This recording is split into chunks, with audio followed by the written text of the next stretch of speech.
ഈശോമിശിഹായ്ക്ക് സ്തുതിയായിരിക്കട്ടെ. നോമ്പുകാലത്തിലൂടെ നമ്മൾ കടന്നുപോയിക്കൊണ്ടിരിക്കുകയാണ്.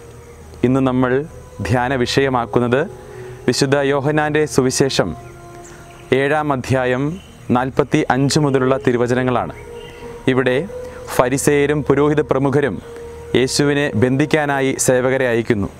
പക്ഷേ അവർക്ക് അവനെ ബന്ധിക്കുവാനായിട്ട് സാധിച്ചില്ല. വെറും കൈയോടെ മടങ്ങി വരുന്ന അവരോട് അവർ ചോദിക്കുന്നു, എന്തുകൊണ്ട് നിങ്ങൾ യേശുവിനെ ബന്ധിച്ചില്ല? അവർ ഇപ്രകാരം മറുപടി പറഞ്ഞു, അവനെപ്പോലെ ആരും ഇതേവരെ സംസാരിച്ചിട്ടില്ല.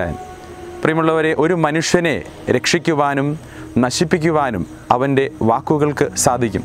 കാരണം വാക്കുകൾ അത്രമാത്രം ശക്തമാണ്. യാക്കോബ് ശ്ലീഹായുടെ ലേഖനത്തിൽ നാവിൻ്റെ ഉപയോഗത്തെക്കുറിച്ച് നമ്മൾ കാണുന്നുണ്ട്. അവിടെ ഇപ്രകാരം പറയുന്നു, ഒരു കുതിരയെ അതിൻ്റെ കടിഞ്ഞാൺ കൊണ്ട് നിയന്ത്രിക്കുന്നു, ഒരു കപ്പലിനെ അതിൻ്റെ ചുക്കാൻ കൊണ്ട് നിയന്ത്രിക്കുന്നു. അതുപോലെ നാവിനെ നിയന്ത്രിക്കുന്നവൻ ശരീരത്തെ പൂർണ്ണമായിട്ടും നിയന്ത്രിക്കുന്നു എന്ന്. പ്രിയമുള്ളവർ, ഈശോയുടെ ജീവിതത്തിലേക്ക് നമ്മൾ നോക്കുമ്പോൾ നമുക്ക് കാണുവാൻ കഴിയും, ഈശോ വളരെ ശ്രദ്ധിച്ച് മാത്രം സംസാരിച്ച വ്യക്തിയാണ്. വളരെ പക്വമായ രീതിയിൽ സംസാരിച്ച വ്യക്തിയാണ്. അവൻ്റെ വാക്കുകൾ വളരെ കൃത്യമായിരുന്നു. യേശുവിനെ വാക്കിൽ കൊടുക്കുവാനായി പലരും പരിശ്രമിച്ചു. പക്ഷേ അവർക്കാർക്കും അതിന് സാധിച്ചില്ല.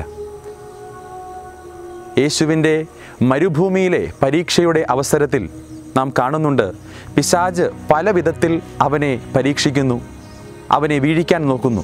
പക്ഷേ അവൻ വചനം കൊണ്ട് അവയെ നേരിട്ടു. കാരണം വചനം അത്രമാത്രം ശക്തമാണ്. അവൻ്റെ വാക്കുകൾ അതിനാൽ തന്നെ വളരെ ശക്തവുമാണ്. പ്രിയമുള്ളവരെ, നമ്മുടെ വാക്കുകൾ നമ്മൾ ശ്രദ്ധിച്ച് ഉപയോഗിക്കണം. പ്രത്യേകിച്ച് മറ്റുള്ളവരോട് സംസാരിക്കുമ്പോൾ നല്ല രീതിയിൽ സംസാരിക്കുവാൻ നമുക്ക് കഴിയണം. വചനത്തിൽ വീണ്ടും മത്തായിയുടെ സുവിശേഷം 12-ാം അധ്യായം 36-ാം വാക്യത്തിൽ ഇപ്രകാരം പറയുന്നു, മനുഷ്യർ പറയുന്ന ഓരോ വ്യർത്ഥ വാക്കിനും വിധി ദിവസത്തിൽ അവൻ കണക്ക് ബോധിപ്പിക്കണം. അതിനാൽ പ്രിയമുള്ളവരെ, നമ്മുടെ വാക്കുകളെ നമുക്ക് ശ്രദ്ധിച്ച് ഉപയോഗിക്കാം. നമ്മുടെ സുഹൃത്തുക്കളോട്, മറ്റുള്ളവരോട് നമ്മൾ സംസാരിക്കുമ്പോൾ നമ്മുടെ വാക്കുകളെ നമുക്ക് ശ്രദ്ധിക്കാം. ഇതിനുള്ള കൃപ നമുക്ക് തരുന്നത് പരിശുദ്ധാത്മാവാണ്. ആത്മാവാണ് നമുക്ക് വേണ്ട വിധത്തിൽ ഓരോ കാര്യങ്ങൾ എപ്പോൾ സംസാരിക്കണം, എങ്ങനെ സംസാരിക്കണം, ഏത് വിധത്തിൽ സംസാരിക്കണം എന്ന് വെളിപ്പെടുത്തി തരുന്നത്.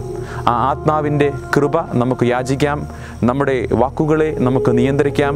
ദൈവം അതിനുള്ള കൃപ തരട്ടെ. ഈ നോമ്പുകാലം നമുക്ക് നമ്മുടെ നാവിനെ നിയന്ത്രിച്ചുകൊണ്ട് കൂടുതൽ ധന്യമാക്കാം. ദൈവം എല്ലാവരെയും സമൃദ്ധമായിട്ട് അനുഗ്രഹിക്കട്ടെ. നല്ല നോമ്പുകാലം ആശംസിക്കുന്നു. ആമേൻ.